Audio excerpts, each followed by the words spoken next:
Hi everyone, in this video I will show you that how you can fix God of War Ragnarok controller is not working. I don't have the game, but trust me, I will show you the solution that will definitely fix the problem.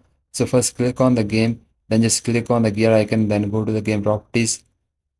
Now here you will see the controller, just click on it. Now here just click on this option and just select the disable Steam input. Once you select it, now just close it and just simply launch the game and see your problem is fixed or not.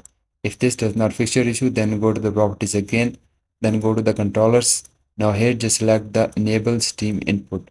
Once you select it, then just launch the game and hope this will fix your problem. But if this does not fix the problem, the solution that you need to apply is just check USB connection. Make sure your controller is properly connected to your PC via USB or Bluetooth. Try switching USB ports or using a different cable. The next solution is update controller drivers. Open device manager and locate your controller under the human interface devices or game controller. Right click and select update driver, then choose search automatically for drivers and update if available. Now after all of these steps, then simply restart the PC and see your problem is fixed or not. The third solution to fix this problem is check Steam settings.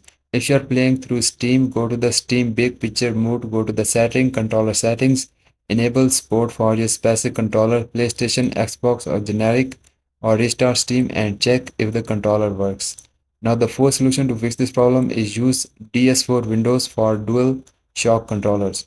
Download and install the DS4 Windows to emulate your PlayStation controllers as an Xbox controller, which might fix the issue. Open DS4, connect your controller and check if it's detected.